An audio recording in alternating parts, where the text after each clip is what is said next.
everyone. Welcome to Activating Youth Voices, promoting activism and advocacy in teens and young adults. This webinar is for educators, community leaders, and youth-serving professionals who are seeking the tools to support the extraordinary youth in their communities. In the next couple of slides, you will learn about the power of youth voices for promoting awareness, community engagement, and social change.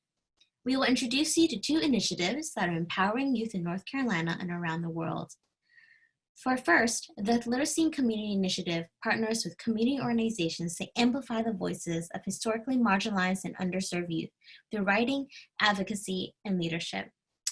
And the second is the Pass the Mic Youth, which is a podcast and blog produced by college students to share the stories and lived experiences of young activists. You'll learn about these programs from their founders, and then we'll share resources and next steps for you to activate the voices of the youth you work with. But first, let's hear and see some work by two incredible young people. We are reaching the ceiling. They don't understand this feeling. We've been left unheard and constantly ignored. This time, I choose to use my voice as my sword. My heart skips a beat with feelings of defeat. It haunts us all, but I know we won't fall. They make the rules and then call us fools? We should all be a team. That is the dream. In the middle of the night, this is our time to fight. They don't listen to our voices. They don't let us make our choices. They tell us to stay away, but all we can do is hope and pray. Gather your words. It's our time to be heard. Regardless of our age, the world can be our stage. These are our lives. Don't think twice. You just heard the poem Speak Out by Adria Poyon. It's featured on the hashtag Pass the Mic Youth episode, Not Your Mother's Activism. The image that you see is by Jewel Lucas, who is a 20-year-old graphic artist, and she's featured on our blog at passthemicyouth.com. We'd like to give you a short overview of our presentation today. The first is we're going to explore why youth activism.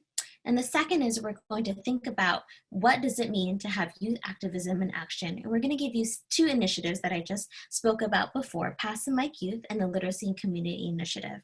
And lastly, we're going to also give you some resources and next steps on what you can do for youth to take action. You can find all of our slides at go.ncsu.edu/student activism, or you can use this QR code to get to them. So my name is Dr. Christy Lee, and I am an assistant professor in English education at North Carolina State University. My research is on community engagement, literacy, and community organizations, and particularly I'm passionate about publishing youth voices. My name is Christy Byrd, and I'm an assistant professor in the educational psychology program at NC State. My research looks at how students make sense of race and culture in their school environments. I'm particularly interested in how schools can promote a sense of belonging and help students develop their identities and their critical consciousness. So why youth activism? Let's listen to some students tell us what activism means to them. My name is Alexis, and I believe that activism is fighting for what you believe in regardless of the circumstance. My name's Gabriella, and I think activism is standing up for what you believe in, even if it's not popular. Hello, my name is Kevin Smart, and what is activism to me? It's not accepting the status quo and acting upon your passions. I think activism is standing up for yourself and for others. What activism means to me is being you and letting others be them, because everyone should be original. Hi, I'm Jasmine, and to me, activism means fighting for the rights of marginalized communities. Hi, my name's Aitana, and I think activism means speaking up for what's right even when it's not the easiest thing to say. My name is Sarah, and activism means advocacy and empowerment to me. I believe that activism is taking action. Activism is valuing the preservation of human rights. My name is Naisha, and I believe that youth activism means to stand up for what you believe in and to use your voice to be an advocate for better things in the world. In the United States and around the world, young people are using their voices to advocate for those who've been ignored and to promote a more equal society.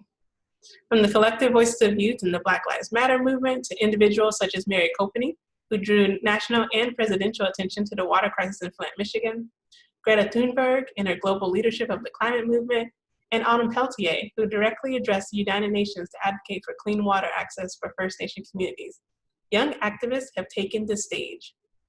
There are young people in your community looking for opportunities to get involved and change the world. You, as an adult, can encourage students to take action on the social issues that mean the most to them.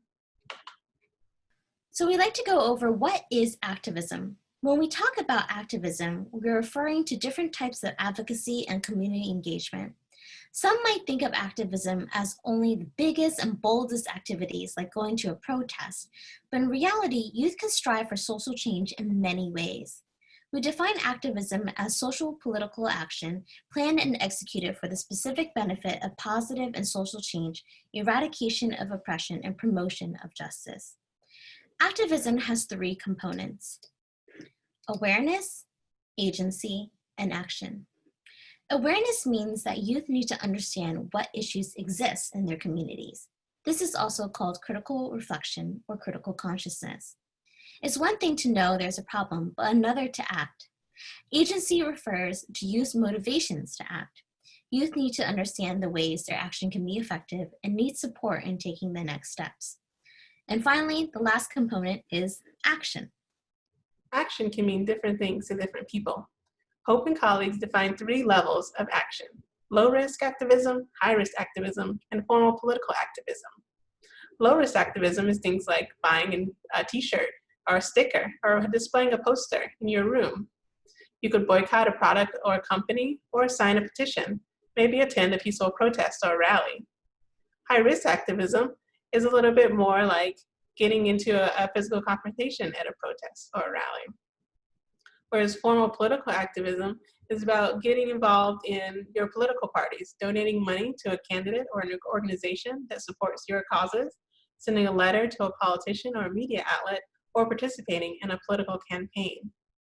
So youth, even those who are too young to vote, can play an important role in their communities by paying attention to issues and working with those around them.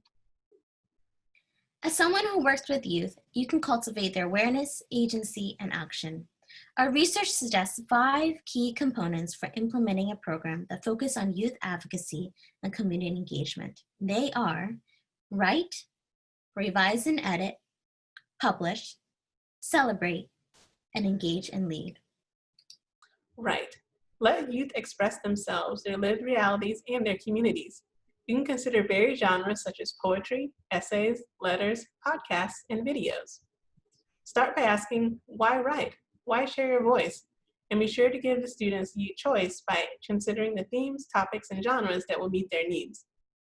The second is revise and edit. After youth write, give them a chance to edit their own pieces through guided peer reviews, whole class workshop models, or individual conferencing. Use posters, steps, and guidelines for editing, offering concrete and practical steps for this process. Focus on meeting your students where they are.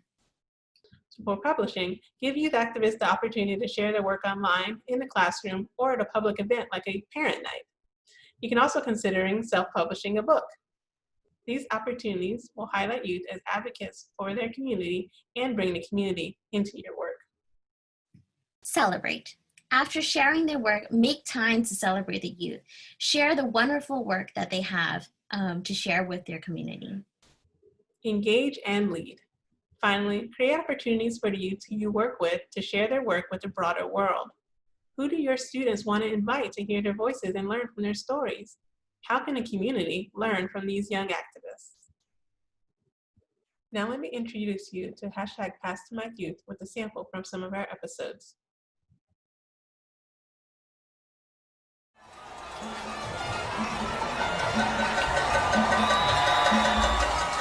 Some people were like saying, oh my God, Puerto Rican protest looks like a carnival, like a party.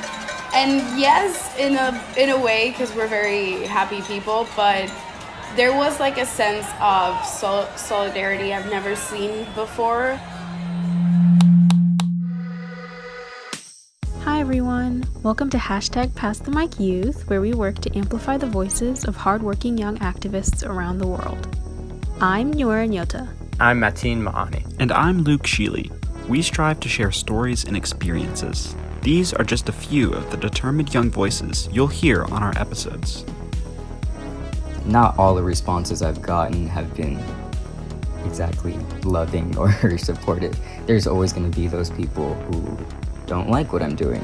there's sort of this idea of like faces of activism, voices of activism, in which faces and voices come to represent entire movements, which is very destructive because movements are made to speak for communities.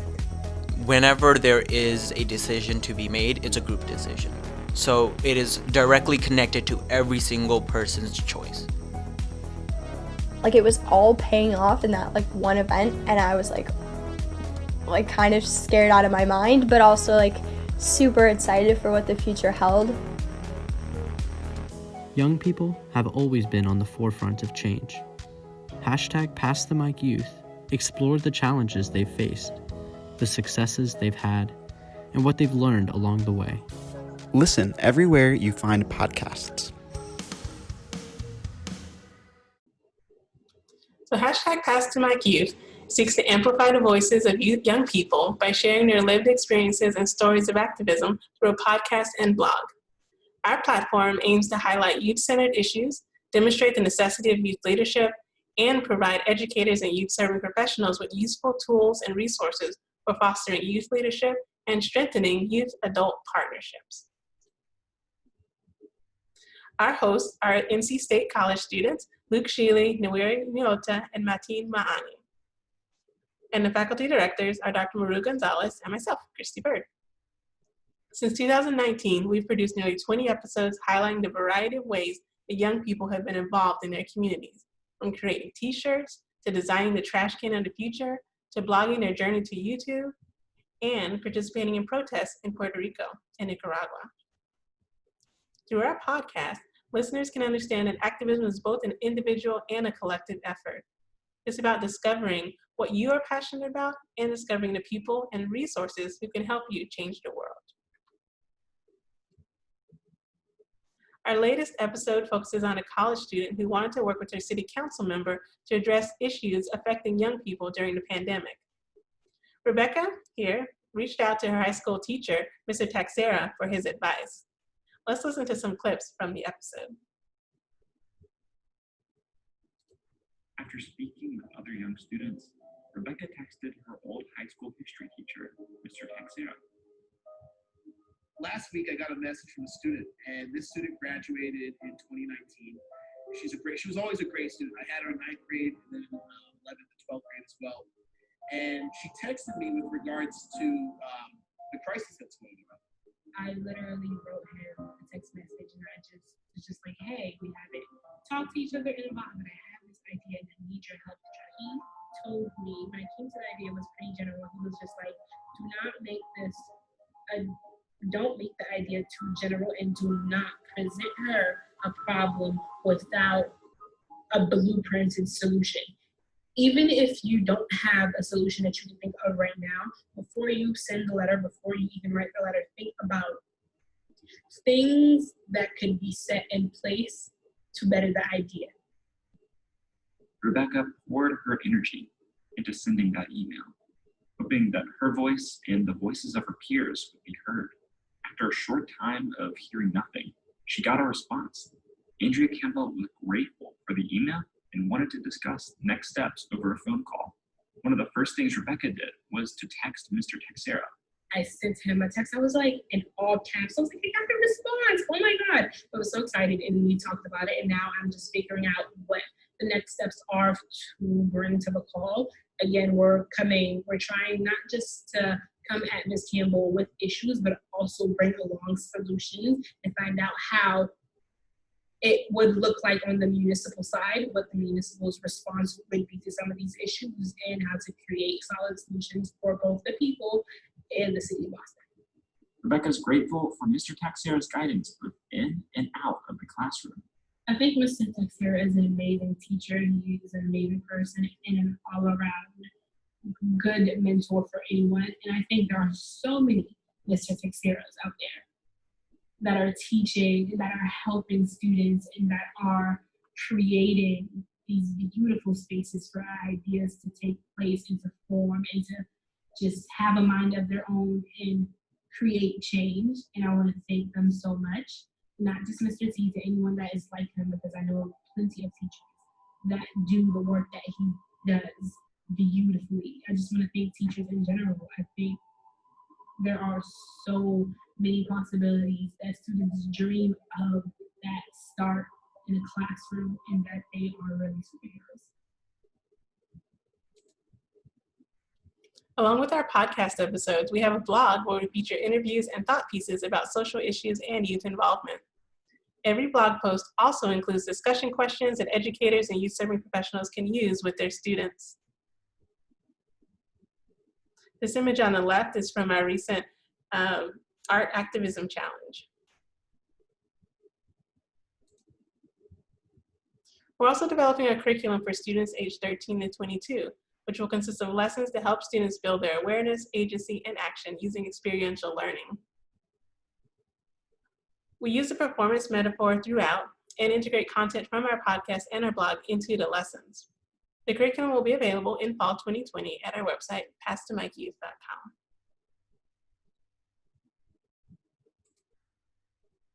Here's a few quotes from some of the people involved in #PasToMikeYouth about the impact this had on them.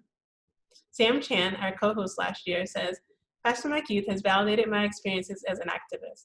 I've heard so many incredible stories and learning moments, like the ones I have. I've been able to learn from my mistakes and harm I may have caused, and work to reconcile them.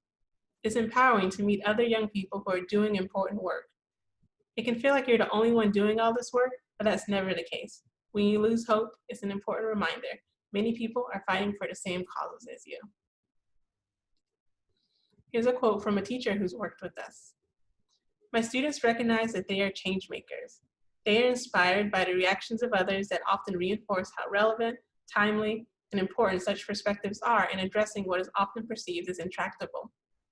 Students are shifting their outlooks from a win-lose to a win-win mentality by recognizing how influential they are in bettering themselves, marginalized groups, and the planet. Michael Kokozos put on a Pass to Mike Youth performance for his students. Here's what one of his students had to say. Pass to Mike Youth means opening the space for others to use their voice and making that a possibility for those who don't typically get the chance to. I think the idea of passing the mic is a concept that is integral for the future. It involves recognizing that our voices are important and a powerful tool for change, but sometimes the greatest power and quality of a change maker is the willingness to let others speak. The world is full of not only diverse people, but diverse perspectives. Realizing that there are so many people who have the interests that they have passion for, means nobody is alone in their passions. Therefore, we must work together with those aligned passions. We are stronger together. Passion is one of the strongest change makers. However, passion is finite and a common issue in change makers as they get burned out. To combat this, when you take the spider web of people's interests and you pair them up with those similar, you create a supported web of people with like-minded who will keep each other engaged and challenged. That's from Amelia. And the goal of Pass to Mike Youth really is to create that web of resources and people who have similar interests to help you to discover the activists in themselves. The Literacy and Community Initiative, or LCI, is a collaboration between NC State's College of Education and Friday Institute for Educational Innovation, and we partner with community-based organizations to examine and empower youth voices. Particularly as you will see in this webinar, the students have published so far 6 books that they have shared with the community. Our mission at the LCI is to amplify student voices through student publication, advocacy, and leadership. Our motto, especially for the students, is write, engage, and lead. We also partner with 3 wonderful community partners. The first is the Triangle Literacy Council, or as we also partner with them, the Bull City Youth Build. And you can see them on the right here. This is a picture of them building a house for Habitat for Humanity. Bull City Youth Build is a 9-month education and leadership program serving low-income youth who are not enrolled in school and unemployed. Part of the Youth Build's national network, Bull City Youth Build's youth gain academic and leadership skills through receiving their high school equivalency and working with Habitat for Humanity. We also partner with Juntos NC.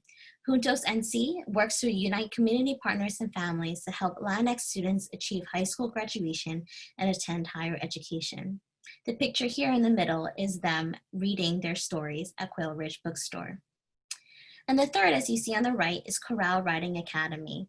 Corral pairs rescued horses with adolescent girls in high-risk situations to provide healing and transformational life change through tutoring, mentoring, and horse therapy.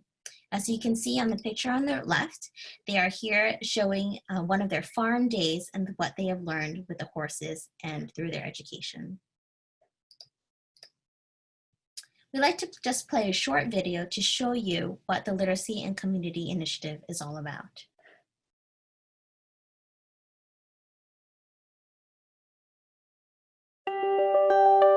Today we are excited to announce celebration of 3 published books by our amazing student authors who are sitting in the front row here today. We got some leaders in here. We've got some folks that are going to make a difference in the world. Who wants to go first?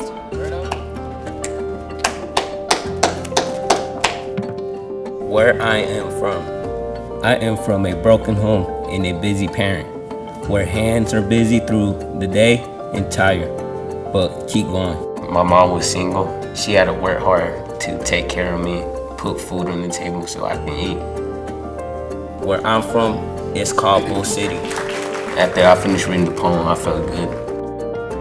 The purpose of the Literacy and Community Initiative is really to amplify student voices through student publication, advocacy, and leadership. We've partnered with Juntos NC, and they are based at Garner Magnet High School. And the second partnership that we have is at Triangle Literacy Council with Bull City Youth Build, which is based in Durham, North Carolina. Through reading, writing, and speaking, you can really lead your community to make change. They come to us motivated, they come to us as survivors, but what most people don't know is they have some very powerful voices. Strength runs in our blood along with determination, and nothing will stop us. These issues are big issues, and they need to be spoken about. Persist, persist, fight for your dreams, and don't let them die. I'm doing it for all of us as a people. I'm from parents who are immigrants, who sacrificed their lives for ours to have a better future. Together, we can be proud of who we are. Sincerely, Luis. You see the faces of the moms and the dads at the book readings and how they're so proud of their students. When I told my mom that I was writing a book, she thought I was the next Stephen King. When she gets mad at me, she'll be like, you can't do this, you can't do that. I'm like, Mom, you're talking to an author. I gotta speak the truth. It's not what other people think, it's what they get to see and hear. You can change a person's opinion by just being the opposite of what they thought you were.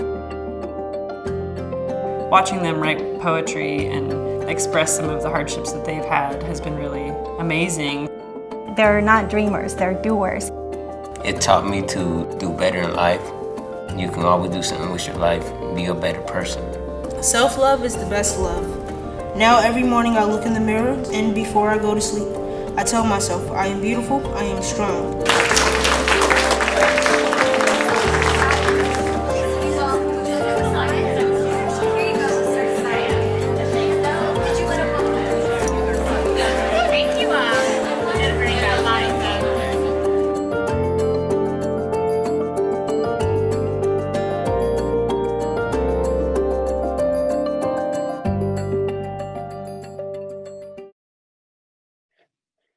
So as you can see in the video, our LCI works through a youth activism framework: write, engage, and lead. Through Write, we looked at published books and how students wrote autoethnographic biographies. We also looked at their poetry and personal narratives. We also see how students lead. Youth are able to lead through public readings and family and community interviews and Q&A during the public readings. The last is, in terms of leading, we see them working in terms of advocacy. They write letters to the educational stakeholders, they participate in the community dialogue, and they talk to multiple stakeholders in education. And within this framework, we draw on a critical literacy framework in which we believe that when students are involved in texts and learning that are important to them, they engage and lead in topics, issues, and questions that are inclusive and critical. And within this idea, we examine the idea of activism and counter public spaces. And we draw on 3 frameworks. One is the power of literacy, the second is self-empowerment, and the third is that there is power and alternative ways to examine activism in out-of-school literacy contexts. So the first is, in looking at the power of literacy, we see that students are able to recenter their marginalization through narrative writing, as one of the scholars of critical literacy says, to navigate their way out of labels and stereotype. The second framework is that we draw upon self-empowerment, that students are able to discover their voice through writing, and we're able to see this through their books and examining their letters, their interviews with family and communities, and particularly also through their poetry. And the last that is why we partner with community partners is that we see that there is activism in these counter-public spaces, in these out-of-school literacy contexts, and we see community-based organizations as sites for social change. Our project then expands this critical literacy framework through a theory of change. So as you can see in this logic model, we present the relationships among the resources needed to implement the program, the activities the youth will experience, as well as projected outcomes and impacts. And particularly through this activism framework, we hope that there will be an increased self and community advocacy, increased leadership capacity, and increased educational equity. And here we would like to go through Write, Engage, and Lead, the motto that we have for our students in this activism framework that we work in. The first is Write. We really look through a 14-week publishing curriculum in which we want our students to examine their self, community, and world. One of the examples here is an autoethnography, in which we call it a combination of research and personal narrative to better understand one's positioning in their culture or cultural experience. Essentially, we want the students to use scholarly research to analyze their own personal experience or vice versa. You can also examine different kinds of genres in our link here within our framework. Within that framework, we also have poems, and one is to explore the self.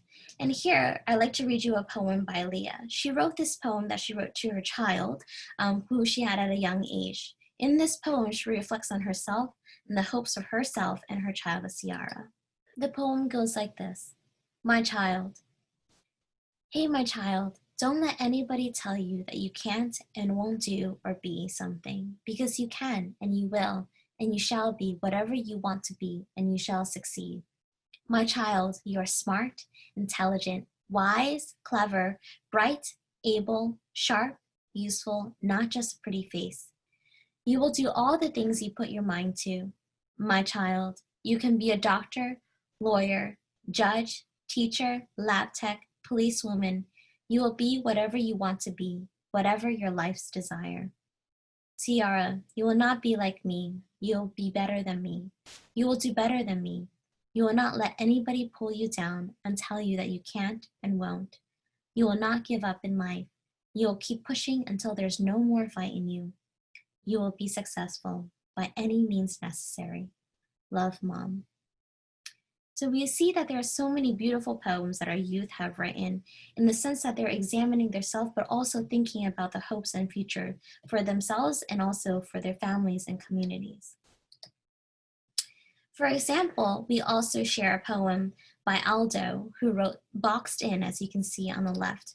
Our Junto students explore their immigration identities, the in-between place of being an immigrant and navigating language and identity. And Boxed In describes that. I am from a box that contains dualities of my identity, una caja hecha en Mexico and shipped to America. I am from a box made of wooden dreams. I am from a trailer home in a neighborhood of immigrants. I am from the barrio that kept its roots. I am from the forest where lost things go. I am from a place between everywhere and there is nowhere I can't go, but the somewhere I'm supposed to be. And as you can see on the right, Kevin here has also participated in something called a blackout poetry. And as you can see on the right, Kevin has also participated in a genre called blackout poetry, in which the students took magazines and articles and then redacted what they did not want to be in their poem.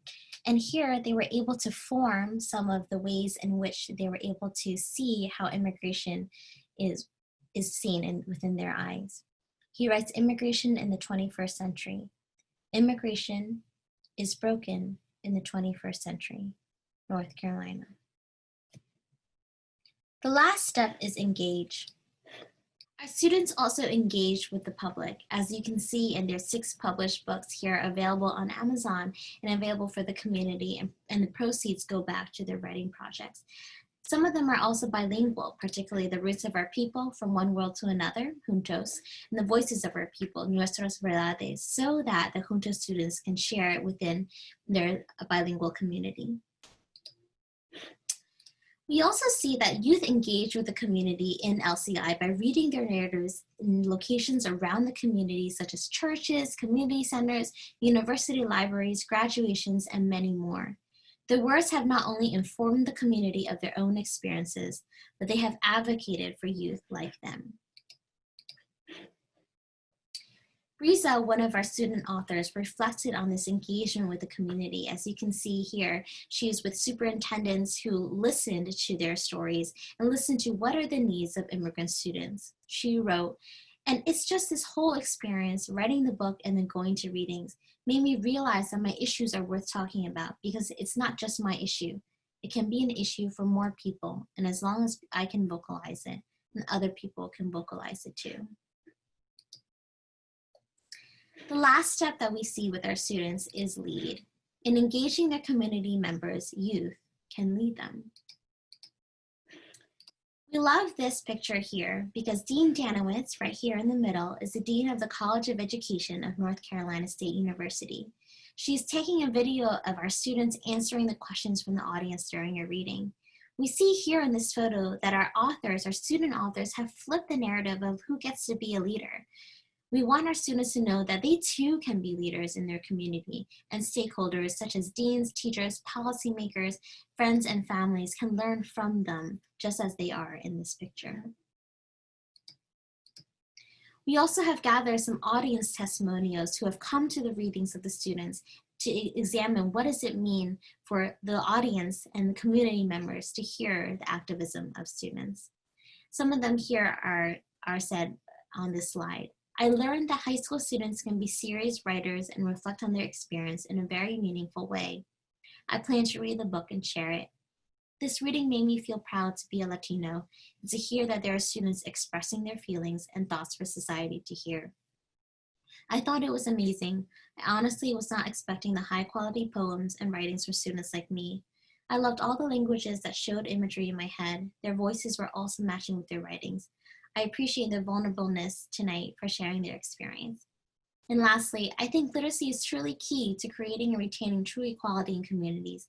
A type of rehabilitative activism and nurturing allows greater resiliency, ability to speak up, make and advocate for real change. And to close, we'd like to offer some resources. First, as you can see in this picture, the students would love for any of you to explore the resources on our website below. Here, you can also visit our student publication websites and read the stories of our students. To examine some of the curriculum, we include some sample guides for any teachers or community leaders to examine our publishing curriculum for youth activism. We have also included reading guides and discussion guides, as you can see in this link here. This particular education brief shows that there are some reading guides that we have developed for our students to learn from other students' words. And if you want to learn more about #PasToMicYouth, you can go to our website, pastomicYouth.com. There you find our podcast episodes, our blog, and discussion questions related to each episode and blog post. We'll also be posting our curriculum there soon. We also have links to other resources that you can use to teach youth about critical consciousness and activism, an educator toolbox, and then a section especially for parents and other caregivers in our Caregivers Corner. Last, we want to thank you for watching our webinar. The youth you work with will change the world, and we hope that this webinar has given you some resources to help activate their voices and promote their activism and advocacy. Please contact us if you have any questions or comments, and be sure to share this webinar with your friends and colleagues.